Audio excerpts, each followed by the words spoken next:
Assalamu alaikum everyone, good morning and welcome back to the Inside Scoop. आपका only show पूरे पाकिस्तान में जो आपको बताता है about teachers you about finance, आपको एक लोकल इकोनॉमी के बारे में अपडेटेड रखता है end of course global politics and global economic movement पे भी अपडेटेड रखता है. सो पाकिस्तान स्टॉक एक्सचेंज ने 2026 का start as you guys know completely explosive दिया है. सिर्फ पहले 19 ट्रेडिंग डेज में KSE 100 ने 13,707 पॉइंट्स ऐड किए हैं, जो रीसेंट हिस्ट्री की स्ट्रॉन्गेस्ट ओपनिंग रैली है. इंडेक्स ने fresh all time high touch किया, even to date 189,000 index points. And फिर अगले सेशन में after in the past 2 sessions kept consecutively gaining. ये सिर्फ एक रैली नहीं है, ये एक सेंटिमेंटल शिफ्ट है. इन्वेस्टर्स बहुत क्लियरली अलग मैक्रो स्टोरी को प्राइस इन कर रहे हैं. कॉन्टेक्स्ट समझना ज़रूरी है. 2020 के फर्स्ट 19 दिनों में सिर्फ 2400 पॉइंट्स का गेन था. 2021 में 2100 पॉइंट्स और 2022 में ऑलमोस्ट फ्लैट थी मार्केट. 2023 में नेगेटिव थी. 2024 एंड 25 में मॉडेस्ट रिकवरी. लेकिन 2026 ने सारे रिकॉर्ड्स तोड़ दिए. ये गैप खुद बोल रहा है कि मार्केट ने फ्यूचर एक्सपेक्टेशंस अग्रेसिवली री रेट करना शुरू कर दिए हैं. इस रैली का बेस सिर्फ इंडेक्स हैवी वेट्स नहीं थे.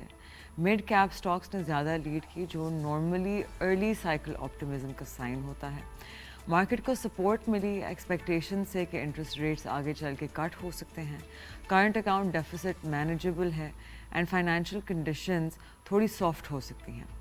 सो if we talk about sentiment, so essentially हमारे सेंटिमेंट को बहुत बूस्ट मिला है when it comes to debt restructuring and उसकी स्पेकुलेशन से और पैंडा बॉन्ड इशूएंस की बातों से, जहां चाइना के इन्वेस्टर्स से युआन बेस्ड फाइनेंसिंग का ऑप्शन ओपन होता है. ये पूरी चीज़ नज़र आ रही है. इसके साथ साथ गवर्नमेंट का फ्यूल प्राइसेस में एक क्या कहते हैं मेंटेन करना is a psychological relief. Petrol और डीजल प्राइसेस जब अनचेंज रहती हैं तो इन्फ्लेशन एक्सपेक्टेशंस थोड़ी एंकर हो जाती हैं और एक्विटी इन्वेस्टर्स के लिए ये सिग्नल होता है कि शॉर्ट टर्म शॉक्स कंट्रोल में हैं.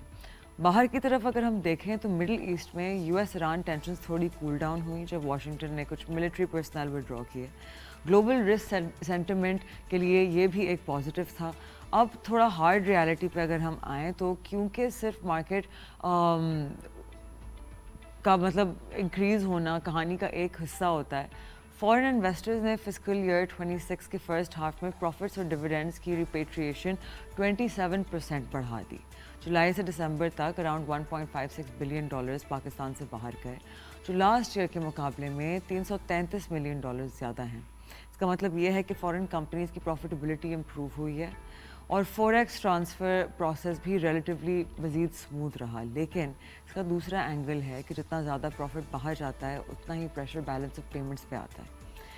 डेटा ये बताता है कि ऑलमोस्ट 96% रिपेट्रिएशन FDI रिटर्न्स की थी, पावर, टेलीकॉम, फाइनेंशियल सर्विसेज जैसे सेक्टर्स से. पोर्टफोलियो इन्वेस्टमेंट के रिटर्न्स एक्चुअली थोड़े कम हुए, जो ये शो करता है कि फॉरेन इक्विटी इन्वेस्टर्स अभी भी कॉशियस हैं डिस्पाइट द रैली. दिसंबर 2025 में अराउंड $89 मिलियन रिपेट्रिएट हुए, जहां फाइनेंशियल सेक्टर और पावर सेक्टर टॉप कंट्रीब्यूटर्स थे. फॉरेन बिजनेसेस कमा रहे हैं, लेकिन नया फॉरेन पैसा उतनी स्पीड से नहीं आ रहा.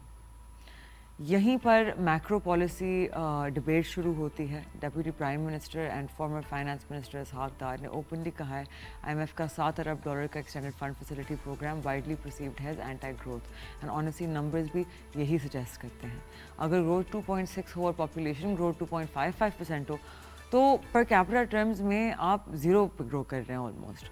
फर्स्ट क्वार्टर फिस्कल ईयर 26 में रिपोर्टेड ग्रोथ 3.7% रही, जो लास्ट ईयर से बेहतर रही, largely because large scale manufacturing ने रिकवरी दिखाई. लेकिन इंडस्ट्रियल कम्युनिटी का कहना है कि ये रिकवरी सस्टेनेबल नहीं है जब तक energy cost, interest rates, taxes और रिफंड डिलेज रीजनल कंपैरेटर्स के बराबर नहीं आते. ग्राउंड रियलिटी ये है कि 150 से ज़्यादा टेक्सटाइल यूनिट्स बंद हो चुके हैं. कुछ मल्टीनेशनल्स ने पाकिस्तान से एग्जिट किया और FDI नंबर्स भी प्रेशर में हैं. जुलाई नवंबर पीरियड में FDI डिक्लाइन हुई है and portfolio flows negative territory में चले गए हैं. इसका क्लियर मैसेज है कि अगर मैक्रो पॉलिसीज़ एक्सेसिवली टाइट नहीं हो रही तो ग्रोथ का पोटेंशियल रियलाइज़ नहीं हो पा रहा. सिर्फ प्राइवेट सेक्टर को ब्लेम करने या बिजनेस मॉडल्स पुराने हैं, ये एक बहुत इनकम्प्लीट डायग्नोसिस है, बिकॉज पॉलिसी साइड से भी एडजस्टमेंट चाहिए होती है, वरना एक्विटी मार्केट की रैली और रियल इकोनॉमी के दरमियान गैप बढ़ता जाएगा। Now if you come back toward the market, क्योंकि शॉर्ट टर्म में प्राइस एक्शन बहुत इंपॉर्टेंट होता है। In the latest session which was yesterday, KSE 100 ने 800 पॉइंट्स ऐड किए, इंट्राडे वॉलेटिलिटी रही, बीच में एकदम से मार्केट 400 नेगेटिव भी हुई, लेकिन we give a strong closing. Oil gas exploration, fertiliser, investment companies और ऑटोज ने इंडेक्स को सपोर्ट दिया। बैंक्स एंड पावर सेक्टर ने थोड़ा ड्रैग किया। ये रोटेशन बताते हैं कि इन्वेस्टर्स सिलेक्टिव हैं, ब्लाइंड बाइंग नहीं है, सेक्टर स्पेसिफिक स्टोरीज चल रही हैं। स्टॉक स्पेसिफिक लेवल पे नॉट अ बाय और सेल कॉल। साजगार इंजीनियरिंग में एक बहुत इंटरेस्टिंग डेवलपमेंट हुई। The companies premium SUV segment में टैंक 500 इंट्रोड्यूस करने जा रही है, जो लोकली असेंबल्ड CKD वर्जन के साथ PHEV एंड HEV ऑप्शंस में। ये सिर्फ एक न्यू मॉडल लॉन्च नहीं है, this is a signal about our advanced hybrid technology की जो डिमांड बढ़ रही है हमारे मुल्क में। And of course, as we know, the pricing has come in very competitively at the models priced in as at 20.5 million and 22.5 million respectively. Big picture में अगर हम देखें तो मार्केट क्लियरली एक ऑप्टिमिस्टिक फ्यूचर प्राइस इन कर रही है। Rate cuts, macro stability, policy normalisation, ये सारी उम्मीदें हम रखते हैं, लेकिन अगेन रैली तभी सस्टेनेबल होगी जब रियल इकॉनमी में इन्वेस्टमेंट फ्लोज वापस आएंगे, एक्सपोर्ट्स कंपेरेटिव हों एंड IMF के साथ ग्रोथ फ्रेंडली एडजस्टमेंट्स नेगोशिएट किए जाएँ। वरना warning obviously is going to be के मार्केट आगे निकल जाती है लेकिन इकोनॉमी पीछे रह जाती है, which is what lot of people have questions about कि इकोनॉमिक ग्रोथ नहीं है तो मार्केट क्यों दौड़ रही है। फिलहाल मोमेंटम बुल्स के पास है, स्मार्ट इन्वेस्टर्स के लिए वक्त है ऑप्टिमिज्म के साथ डिसिप्लिन रखने का। Along with that I want to remind you कि आपके जो फॉरेन इन्फ्लोज होते हैं ना, it's not only on market performance. One very important thing is कि अगर मैं आपको एग्जांपल दूँ कि एक कंपनी ने यहाँ अपने पैसे डाले, राइट, अब उन्होंने मार्केट से निकाल दिए अपने पैसे, विच मीन्स कि अपने करंट अकाउंट में पड़े हुए हैं। अब अगर उनको इंतज़ार करना पड़ रहा है कि स्टेट बैंक कब सिग्नल देगा कि when can those funds be repatriated, उनका जो daily return on a fixed income asset है, that they are missing out on. So that is a fixed return that they are losing on a daily basis. जब ये होता है तो obviously global fund managers are cautious of this, क्योंकि उनको ये सारी चीज़ें factor in करनी होती हैं when they're making when they are developing their portfolio, when they are developing their strategy. ये सारी चीज़ें added risks होती हैं कि पैसे current account में रह गए, वहाँ से return नहीं कमाया, they're completely uninvested, because funds have to be fully invested at all times to make sure कि वो एक optimal return अपना दे रहे हो, वरना वो maximize नहीं कर पाते अपने returns को। So reserves are really important, but again reserves हमारे ठीक नहीं होंगे, अभी हम rely कर रहे हैं remittances पे, जब तक हम export level पे चीज़ें ठीक नहीं करते, until we get textile, steel, we don't get construction up and running, up and going, we don't have more economic activity, हमारी GDP growth मज़ीद नहीं होती, so it's going to be a big challenge for Pakistan to manage our accounts, जिसकी वजह से again then foreign investment आना बहुत मुश्किल चीज़ है। That again factoring with our 5 to 7% devaluation of currency every year, this is a point of contention बहुत लोगों के लिए। So on that note, we're going to take a very short break. When we come back, we will have Farhan Rizvi with us on the show to talk about the market. तो कहीं नहीं जाएगा, आप देख रहे हैं The Inside Scoop. I'm Marshall Khan.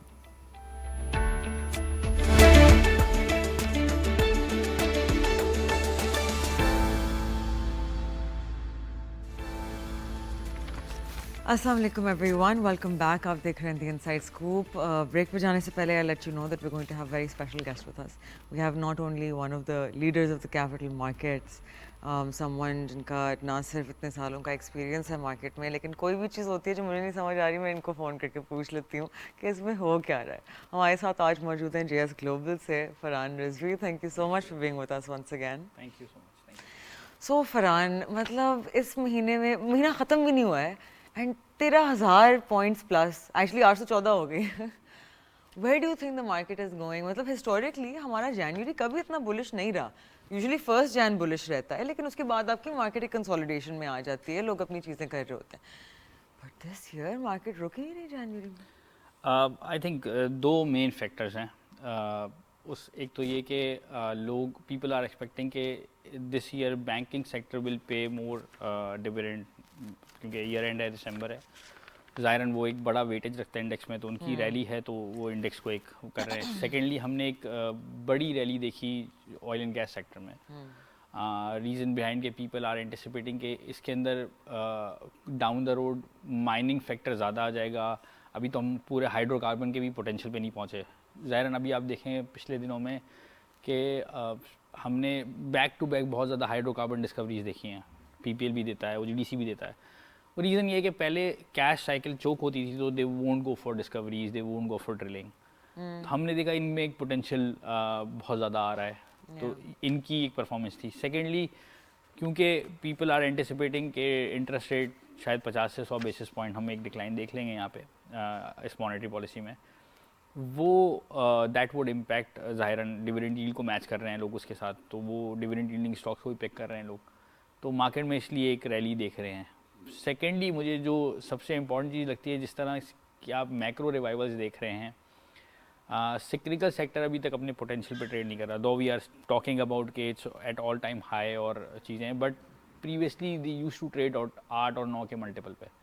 So again अभी potential है इस स्टॉक के अंदर, तो एक रेडी ड्यू है इन स्टॉक्स में भी। तो फिलहाल तो मुझे नहीं लगता कि इंडेक्स जो है वो कोई अपने हाई पे पहुंच गया है, या इवन 13,000 पॉइंट या 2 लाख का इंडेक्स भी हो जाए। Stocks are very cheap right now, तो still valuations are there, still potentials are there, तो कोई ऐसा इशू नहीं लगता मुझे। सो ऑब्वियसली पिछले 2 सालों से एक हमारा जो मेन कंपेटिटर इस्टेब्लिश हो गया वो गोल्ड है, राइट, जो एक कम्प्लीटली डिफरेंट एसेट क्लास है। ऑब्वियसली आपके ग्लोबल सेंट्रल बैंक्स खरीद रहे हैं, राइट। एक तो ये चीज़ होती है कि आपकी क्या कहते हैं, एक सेफ हेवन एसेट होता है, एंड आपको पता होता है कि चलें इफ एनीथिंग हैपन्स, ज़्यादा ज़्यादा इवन जब गोल्ड गिरता है people don't seem to mind it. वही परसेंटेज लॉस इन स्टॉक्स उनको बहुत तकलीफ होती है, लेकिन घर पे अगर गोल्ड रखा हुआ है मसला नहीं है, क्योंकि they are not checking the prices every day. Exactly. तो थोड़ा सा एक्सप्लेन करें हमारे लिए कि since you been in the market so long, आप ऐसे बहुत सारे लोगों को जानते हैं जिनकी दोनों होल्डिंग्स हैं, जो गोल्ड भी रखते हैं कुछ क्वांटिटी में, जिनके शेयर्स भी हैं बहुत अच्छे से। थोड़ा समझाएं the fundamental difference between investing in each of these asset classes. देखिए जो ऐसे कंट्रीज़ हैं जहाँ पे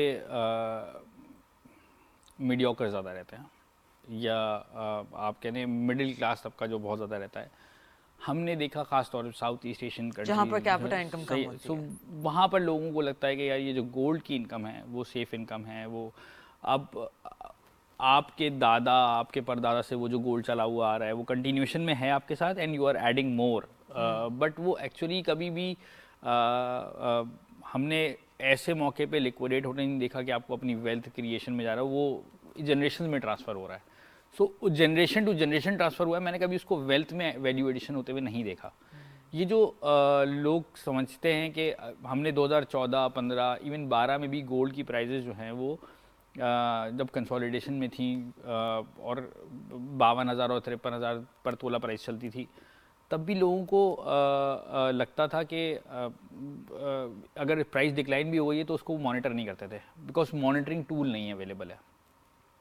आज आप स्टॉक प्राइस लेते हैं, आपने 200 रुपये का कोई स्टॉक लिया मिसाल के तौर पे, और वो 190 रुपये का हो गया, तो आप जिस तरह गोल्ड को वैल्यू करते हैं उस तरह उस कंपनी को भी तो वैल्यू करें। एक दफ़ा जाके देखें तो उस कंपनी का प्लांट एग्जिस्ट करता है, एक ऑटोमोबाइल मैन्युफैक्चरर्स हैं या कोई और कंपनी है, जाके एक दफ़ा देखें तो सही, वो it's a gold mine actually. वो आप उसकी वो 200 को 190 होते देख रहे हैं, क्योंकि शेयर प्राइजेस जैसे आज गोल्ड है ना, लिमिटेड सप्लाई है, डेफिनेटली बहुत सारे कंट्रीज़ लेने आते हैं, इसी तरह स्टॉक्स भी हैं, इसी तरह उनकी अपनी वैल्यूएशन भी है। सो लोगों की एसेट क्लास की जजमेंट ख़ास तौर पे ऐसे कंट्रीज़ में जो प्रेफर करते हैं जनरेशन टू जनरेशन गोल्ड को ट्रांसफ़र करना, वो थोड़ा सा मिसमैच है, वो गाइडेंस की ज़रूरत है। आप बाहर कंट्रीज़ में जाएंगे कभी they won't go for gold, they always invest in stock, they always go for value generating assets. Exactly. So कभी भी आप यूएस जाएं, उनके लोगों से पूछें कि आप इन्वेस्टमेंट कहाँ करते हैं, तो they won't take a name of gold में करता हूँ। वॉरेन बफेट ने एक बहुत अच्छा एग्जांपल दिया था व्हेन टॉकिंग अबाउट, उनको बहुत बुरा लगता था गोल्ड पे जब लोग कहते थे ना कि गोल्ड में इन्वेस्ट करना चाहिए, तो कहते थे कि एक तरफ आपके पास 1 आउंस गोल्ड का है, चलिए कहते हैं एक तरफ आपके पास 5 किलो गोल्ड है, ठीक है, एक तरफ आपके पास 1 एकड़ फार्म लैंड है, ठीक है।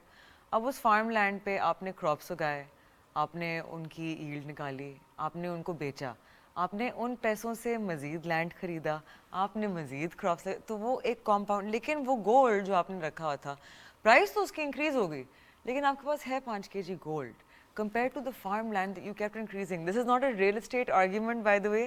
This is a dividend yield and stock market example, because इसी तरह से हमारी बहुत सारी कंपनीज हैं जो हमें ना सिर्फ कैपिटल गेन देती हैं, लेकिन साथ साथ में पे आउट्स भी देती हैं। जब आप उन्हीं पे आउट्स को फैक्टर इन करते हैं and you grow the size of your investment, तो वो compounded effect, especially when you functioning on like an SIP, right, कि हर महीने बस आंखें बंद करिए, जो मैं करती हूँ कि बस पैसे डालते जाने, उसका नेट इफेक्ट जो आता है it's huge, right. Compounding impact तो अगर 8वां वंडर होता तो शायद कंपाउंडिंग इम्पैक्ट होता। वाकई तो लोगों को अंदाजा नहीं है कंपाउंडिंग इम्पैक्ट क्या करता है। डाउन द रोड 20 साल बाद अपने पैसे देखते हैं जो आपने कंपाउंडिंग इन्वेस्टमेंट में डाले होते हैं, so they grow by times, exponentially grow करते हैं। टाइम्स भी वर्ड बहुत छोटा है शायद। बिल्कुल तो वो तो डेफिनेटली, बट क्योंकि अवेयरनेस का इशू होता है, हम वर्ड ऑफ माउथ में सुनते आ रहे हैं ना कि गोल्ड में इन्वेस्टमेंट करनी चाहिए, तो वो एक साइकोलॉजिकल इशू भी है हमारे यहाँ लोगों का कि करनी चाहिए, बिल्कुल करनी चाहिए, पूरी एसेट क्लास नहीं है। You can diversify but don't keep all of your investment. But वो वेल्थ क्रिएशन में नहीं होती कभी भी। बिल्कुल। स्टॉक मार्केट इन्वेस्टमेंट या ऐसे एसेट क्लास की इन्वेस्टमेंट जो कि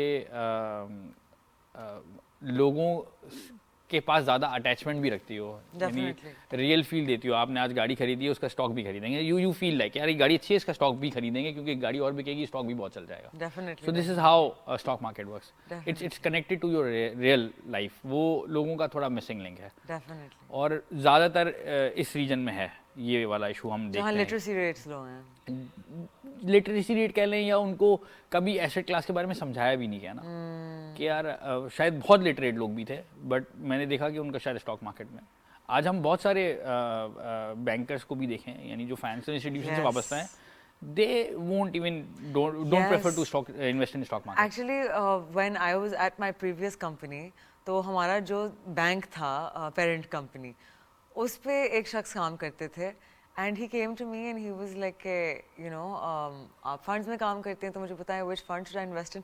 आई was very confused. I was like लेकिन don't you work at the bank, shouldn't you, आप लोग एडवाइजरी नहीं कर रहे होते?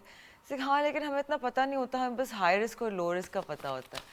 दैट्स व्हेन आई रियलाइज्ड कि वो सिस्टम इस तरह का है कि जस्ट ताकि, बिकॉज ऑब्वियसली जब आपकी इक्विटी इन्वेस्टमेंट्स में आप ज़्यादा लोगों को पुश करते हैं, तो जब इक्विटी मार्केट्स गिरती हैं और लोग एक फंडामेंटल बेसिस पे नहीं घुसते, तो वो फ़ोन करके अपने एजेंट को या सेल्स पर्सन को बोलते हैं कि तुमने क्या किया है, और तो कंप्लेंट लिस्ट बढ़ती है। So the way that the traditional banking system goes इस कि भाई आप कंप्लेंट्स मिनिमम रखें, तो इसलिए आप लोगों को, आप एक 25 साल के बच्चे को भी मनी मार्केट में घुसाएं और आप एक 90 साल के आदमी को भी एक मनी मार्केट में घुसाएं। अच्छा, मगर पिछले कुछ महीनों में मैंने एक बहुत बड़ा चेंज देखा है जो कि अब हमारी नई आने वाली जनरेशन में आया है, जो अब now people are talking about stock market. So people are talking about के वो बच्चा, मेरा ओ लेवल्स का बच्चा था, कह रहा है कि sir I am investing in stock market, थोड़ा मुझे आप गाइड कर दें। So even my daughter kept asking me कि कौन सा स्टॉक लेना चाहिए, जो अब माइनर अकाउंट खोलना शुरू हो गए हैं। सो ये जो चीज़ें हैं वो आहिस्ता आहिस्ता आती जा रही हैं सिस्टम में। जिस तरह जितनी स्टॉक मार्केट सस्टेनेबल चीज़ों पे चलती जा रही है, परफॉर्मेंस दिखाती जा रही है, मुझे लगता है ये कॉन्फिडेंस मासेस में आता चला जाएगा। नई जनरेशन के लिए थोड़ा सा ये एसेट क्लास अननोन नहीं है। So if we I talk about मेरे एज ग्रुप के लोगों के लिए वो ये एसेट क्लास जो है वो टैबू रखता था कि यार ये यहाँ पे तो सट्टा ही होता होगा। बट जिस तरह चीज़ें बढ़ती जा रही हैं, इन्वेस्टर अवेयरनेस बढ़ती जा रही है, नई जनरेशन में ये काफ़ी बेहतरी है। And you are doing a great job. Thank you. नहीं, ये thanks to people like you जिन्होंने मेरे साथ बहुत पेशेंस रखा है, मुझे आर्टिकल्स भेजे हैं, चीज़ें भेजी हैं, मुझे सिखाया है खुद। अच्छा, one thing I want to ask, पूरी दुनिया में एक सेक्टर है जो बहुत मेजर होता है ग्लोबल मार्केट्स में, जो अभी तक काइंड ऑफ है हमारी मार्केट पे, लेकिन pretty much नहीं है in a direct way, defence stocks. Defence stock, हमें पता है कि अभी तक हम more than $4 billion की डिफेंस डील साइन कर चुके हैं, एक लिबिया के साथ थी for the JF-17 thunders. We know कि ओवल ऑफिस इज कंसिडरिंग कि हमारे लोन्स माफ़ कर दे on basis of exporting our defence tech to them. We know there is a lot of other deals in the pipeline. MENA region, Africa region specially बहुत interest दिखा रहे हैं जो हमारे लिए मार्केट्स खुल सकती हैं. Since you work at such a big brokerage, are you guys in conversation with anyone from the defense sector जो सोच रहा होगा कि आप लोगों ने अप्रोच करने की कोशिश की है? Because don't you think this is a great way for them to raise capital कि वो भी expand करें, चाहे हमें 20% दे दें? आई थिंक ये चेंजेस जो हैं वो डेफिनेटली अब अगर if we talk about the particularly defence sector तो हम उनसे रिलेटेड काफ़ी स्टॉक्स लिस्टेड हैं ऑलरेडी, not directly उनसे related. so the group related stocks are Yeah. already listed, but I think जिस तरह से revamp हो रही हैं चीज़ें, जिस तरह से merger and acquisitions चल रहे हैं, what I believe कि शायद ये listing भी हम sooner or later देख ही लेंगे, क्योंकि इन चीज़ों को आप लोगों ने इंटरेस्ट देखा है उस साइड से? बिकॉज हमने अभी तक नहीं देखा. अभी तक तो ऐसा कोई No one's we reached haven't out. seen. नहीं. Have you guys tried reaching out?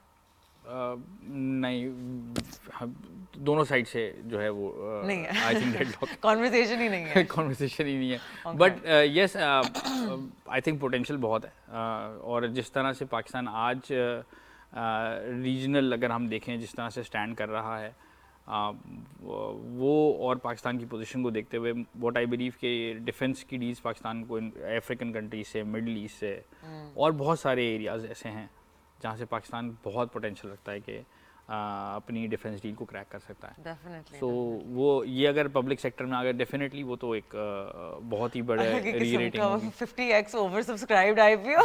So because people trust the system ना, वो दे नो कि वो सिस्टम में एक बहुत ऑब्वियस चीज़ है कि एक ऐसा मुल्क जहाँ आपकी national security is always at threat, वहाँ का डिफेंस सेक्टर नहीं चलेगा और कहाँ का चलेगा? देखिए यूएस में भी अगर आप डिफेंस स्टॉक्स देखें या बाकी कंट्रीज़ में भी देखें जहाँ पे डिफेंस स्टॉक ट्रेड करते हैं, वो डेफिनेटली उनका एक मल्टीपल होता है. यानी जैसे गोल्ड होता है ना, वॉर की सिचुएशन है, अनसर्टेनिटी है, गोल्ड बढ़ना शुरू होता है, defence stocks are like this. तो वो डेफिनेटली वो भी इसी तरह से डिमांड में रहते हैं जितने दुनिया में मसाइल होते हैं. बट आई थिंक ये एक ऐसी चीज़ है जिसको ज़रूर देखना चाहिए, बट नोबडी ट्राइड फिलहाल तो. लेट्स होप कि कोई ट्राई कर ले. Definitely. On that note, we'll take a very short break. When we come back, we're going to continue this very interesting conversation. तो कहीं नहीं जाएगा, आप देख रहे हैं The Inside Scoop. I'm Mashal Khan. We're in conversation with Farhan Rizvi.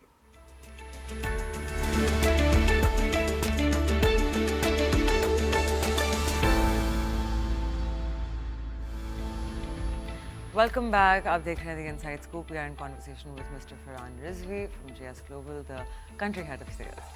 So Farhan, we were talking about the stock market, of course, because हम दोनों market में बैठे होते हैं, हमारा यही काम काज होता है ज़िंदगी में. So अगर हम multiple wise देखें तो रिसेंटली हमारे एनर्जी सेक्टर के मल्टीपल्स फाइनली ऊपर आए, राइट? आपका KSE 100 का एवरेज सेक्टर एवरेज इज़ 9.5 9.7 के मल्टीपल पे अब हम आ गए माशाल्लाह से. लेकिन ENP is still standing 7 7.5 with certain scripts even below that.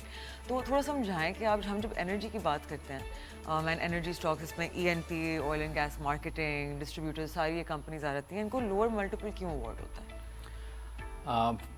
आपकी बात मैंने शुरू में एड्रेस की थी, अगर आपको याद हो तो. देखें ये जो हमारे ऑयल एंड गैस सेक्टर का पोटेंशियल था ना, वो सर्कुलर डेट की वजह से, कैश साइकिल चोक होने की वजह से री रेट नहीं होता था, मल्टीपल्स री रेट नहीं होते थे. तो पिछले 6 महीने में जब से सर्कुलर डेट को हमने अलाइन करने की कोशिश की है, नया पाइलअप नहीं हो रहा है, बहुत सारी चीज़ें अलाइन हुई हैं, तो पिछले 6 महीने में हमने जो सबसे इम्पॉर्टेंट चीज़ देखी है वो क्या है कि ये जो नई डिस्कवरीज हो रही हैं इनकी, ये जो रिकॉर्डिक के माइनिंग के केस डेवलप हो रहे हैं और बहुत सारी और चीज़ें डेवलप हो रही हैं, ये इसको रीरेट कर रहा है. आज की तारीख में अगर मैं 2 बड़े एक्सप्लोरेशन कंपनीज की बात करूं तो वो अपने हाइड्रोकार्बन का जो कोर बिजनेस है उसके पोटेंशियल पे भी नहीं आई हैं. So if we add like zinc, copper और इसकी माइनिंग की भी वैल्यू एडिशन है तो they will actually gonna re rate यहाँ से 2 टाइम्स बढ़ सकती हैं. सो ये पोटेंशियल इस सेक्टर का अभी बहुत ज़्यादा है, लोगों को ये रियलाइज़ नहीं हुआ। हो सकता है कि जो कंपनीज आज 20 रुपये डिविडेंड दे रही हैं वो इन 1.5 ईयर 40 रुपये का डिविडेंड देना शुरू कर रहे हैं। सो इनकी यील्ड भी बढ़ जाएगी क्योंकि कैश फ्लो साइकिल बेहतर हो गई ना, सेक्युलर सेटल हो गया है, नई एक्सप्लोरेशन की तरफ जा ऊपर रहे हैं। से स्टेट ओन जो कंपनीज होती हैं, गवर्नमेंट ओन जो होती हैं, दे टेंड टू गिव बिगर पे आउट्स, बेटर पे आउट्स, क्योंकि उनकी प्रायोरिटी लिस्ट अलग होती है compare to companies that are Sethia companies. Exactly, क्योंकि बिकॉज आप जब एनुअल बजट देती है गवर्नमेंट ऑफ पाकिस्तान तो उसमें एक डिविडेंड इनकम का टारगेट लेती है, एंड ऑब्वियसली वो डिविडेंड वापस फ्लो करता है तो गवर्नमेंट ऑब्वियसली तो गवर्नमेंट के टारगेट्स पूरे होते हैं ना। तो वो मुझे लगता है कि इनमें अभी री रेटिंग होना बाकी है, ये काफ़ी बेहतरी की तरफ आ गए बट बहुत दूर जाना है। तो अभी तो इनके मल्टीपल्स और इनका पोटेंशियल तो अनएक्सप्लोर्ड है। डेफिनेटली तो मुझे लगता है कि OMCs and exploration companies both will perform a lot. Wonderful. तो इसके अलावा कौन से सेक्टर्स पे आपका सही फोकस है? Where do you think people should do activity? देखिए, for this year I would still prefer to have cyclical top up रखने चाहिए। मुझे लगता है ये सीमेंट्स, ऑटोज, बिल्कुल सीमेंट्स ऑटोज होने चाहिए। ये काफ़ी री-रेट स्पेशली बिकॉज अभी जो सीमेंट्स की प्राइसेस अभी हमने देखा नॉट 30 to 50 रुपीज से, तो इससे हम ये अस्यूम कर सकते हैं कि डिमांड आ रही है कि डिमांड आ गई। देखिए, दूसरा पोटेंशियल ये कि जब भी आपने यानी हम इकोनॉमिक सस्टेनेबिलिटी देख रहे हैं, जहाँ पे देखेंगे LSM ग्रोथ देख रहे हैं, तो डेफिनेटली हम इस सेक्टर में भी नेचुरल एक इंटरेस्ट आता हुआ देखेंगे। सो मुझे लगता है कि इस सेक्टर में अभी पोटेंशियल है और पिछले कई सालों तक ये 8 और 9 के मल्टीपल पे ट्रेड होता रहा है historically. Still potential is there. तो मुझे लगता है कि और फिर हम इंटरेस्ट रेट साइकिल नीचे ज़्यादा देख रहे हैं, तो सबसे बड़े बेनिफिशियरी होते हैं के कट ऑफ्स केम बिलो 10, तो सबसे बड़े बेनिफिशियरी ये लोग होते हैं ज़ाहिरन। तो मुझे लगता है कि इसमें एक पोटेंशियल है। Oil and gas sector still मुझे लगता है कि अगले साल अभी भी चीप है। बैंकिंग सेक्टर मुझे लगता है थोड़ा सा यहाँ पे मैच्योर हो सकता है, यील्ड्स थोड़ी सी एडजस्ट हो सकती हैं चंद एक स्टॉक्स को छोड़ के, बट बाकी स्टॉक मुझे लगता है थोड़ा सा मैच्योर हो सकते हैं। तो oil and gas, cements and मुझे लगता है टू सम एक्सटेंट फर्टिलाइजर और द होल्डिंग फर्टिलाइजर ने अपनी इन्वेंटरीज एकदम से कम कर दी हैं। सो अब देखिए, ये बहुत बड़ा वैसे तो अभी अनसीन है, बट मुझे लगता है कि जो रीजनल डेवलपमेंट्स हो रही हैं पाकिस्तान के सराउंडिंग में, और अगर आपको याद होता है SIFC ने कॉर्पोरेट फार्मिंग का वेंचर स्टार्ट किया था। ये बेसिकली मिडल ईस्ट जो जिस तरह से चेंज हुआ है और मिडल ईस्ट में जो नया फूड क्राइसिस हम देख रहे हैं, हमने यूक्रेन के वॉर के बाद देखा, हमने इंडोनेशिया की एक्सपोर्ट बैन होने के बाद देखा, तो ये नया यानी हमने राइस की एक्सपोर्ट इंडिया ने बंद कर दी थी, उसके बाद देखा ये नया फूड क्राइसिस आता है और उसके बाद हमें इन्फ्लेशनरी इशूज़ देखते हैं। If we go on corporate farming and start exporting, Pakistan का सबसे बड़ा पोटेंशियल है आज की डेट में। सिर्फ अगर हम middle east and African market को केटर करते हैं तब भी we see a huge potential in this sector. So what I believe कि ये अभी अनसीन है। हो सकता है अगर कोई इस तरह की बड़ी रीजनल डेवलपमेंट होती है, पाकिस्तान विल प्ले अ की रोल डेफिनेटली, जो कि मुझे लगता है कि इसको भी री-रेट कर सकता है फर्टिलाइजर सेक्टर को। वंडरफुल। ये तो डेफिनेटली फर्टिलाइजर सेक्टर तो वो है, 300 मिलियन की आबादी है आपकी, तो ये तो वैसे भी आपकी पोर्टफोलियो में होना चाहिए। नहीं, definitely agreed. On the note of index targets, right, आप लोगों का टारगेट क्या था for the index on JS global? 2,25,000 sorry 260 260 जी। Okay, that's my personal target as well. मुझे भी लगता है कि इस साल हमारा जो मार्केट का रिटर्न होगा it's definitely going to be 40% plus. ऊपर से आपको क्या लगता है कि हमारी जो जियोपॉलिटिकल अलाइनमेंट्स बन रही हैं उस पर आपका क्या टेक है? डू यू थिंक कि that is going to help Pakistan economically as well? Because so far तो it's been good will, right, लेकिन आपको लगता है कि वो ट्रांसलेट करेगा इन डॉलर इनफ्लोज? देखें, रीजनल पॉलिटिक्स जिस तरफ जा रही हैं, थोड़ा सा समझने की ज़रूरत है हमारे लोगों को कि ये वेस्ट और ईस्ट का पावर शिफ्ट है। So to maintain that power shift, दुनिया की बड़ी ताकतें जो हैं वो मल्टीपल इवेंट्स क्रिएट कर रही हैं। हमने देखा वेनेजुएला में, हमने देखा रिसेंटली ईरान पे बात हो रही थी, हमने देखा अफगानिस्तान पे बात हो रही थी। So same goes for Pakistan. आज की डेट में हम सबसे ज़्यादा गुड बुक्स में हैं और अपनी परफॉर्मेंस भी दिखा चुके हैं लास्ट इंडियन पाकिस्तान वॉर में कि हमारी स्टैंडिंग बहुत मजबूत है। सो डेफिनेटली अगर कोई रीजनल अनरेस्ट होता है या कोई ऐसा इवेंट होता है तो पाकिस्तान जहाँ बेनिफिशरी होगा वहाँ पे उसके ड्रॉबैक्स भी हैं डेफिनेटली। अगर ऑयल प्राइसेस पे कोई इम्पैक्ट आता है या कोई ट्रम्प ऐसी कॉल देता है जिससे ऑयल प्राइसेस बहुत सीवियर इम्पैक्ट करती हैं तो पाकिस्तान के लिए काफ़ी, क्योंकि हम ज़ाहिरन मेजॉरिटी इंपोर्ट कंट्रीज़ हैं और हमारी इकनॉमी भी उससे ही लिंक्ड होती है। और हमने देखा पिछले 1-1.5 साल में कि इंपोर्ट और एक्सपोर्ट हम उतनी ही कर रहे हैं जितनी डॉलर इनफ्लो होता है, हम उतना ही आउटफ्लो अलाउ कर रहे हैं। जो हमने रेमिटेंस के नंबर 3.5 बिलियन देखे तो हमारी इंपोर्ट भी हमने 5.7 बिलियन देखी। So it's very close right now, कैट हमने मैनेज कर लिया। बट कुछ भी ऐसा अनरेस्ट जो है वो डेफिनेटली हिट तो पाकिस्तान को भी करेगा। And what people are not seeing down the road 1-1.5 साल के लिए जो टेक्नोलॉजी कॉस्ट मैसिवली इंक्रीज हो गई है, this would trigger a new crisis. देखें लोगों को लगता है कि बेसिकली ये जो आप टेक्नोलॉजी पे इन्वेस्ट कर रहे होते हैं initially it's become an asset is, then it's a depreciating asset, it's not a value addition.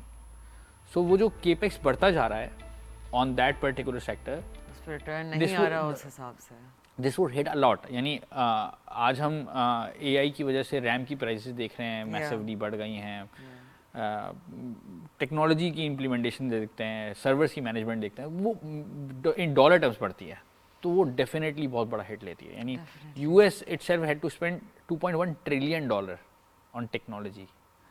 Same goes for like अगर आप ईयर ऑन ईयर कंपनीज में अपनी टेक्नोलॉजी इन्वेस्टमेंट के एक्सपेंसेस देखेंगे वो बढ़ते जा रहे हैं। This would be a new issue कि लोगों को लगेगा कि ये जो मिसमैनेजमेंट है this would hit a lot. So that what I see कि ये एक दुनिया को एक नया झटका दे सकता है। जो टेक्नोलॉजी की इन्वेस्टमेंट बढ़ती जा रही है, प्राइसेस बढ़ते जा रहे हैं, AI bubble. तो yes this would hit a lot. Definitely. Well, Farhan, with that, we are at the end of our show. And I would like to thank you for being with us once again. Inshallah, agli mulaqat, 200,000 index points plus. Inshallah. However soon that may come. So I appreciate you taking out the time to be with us. Thank you. And आप लोगों से मिलूंगी अगली दफ़ा. Till then, take care. Khuda Hafiz.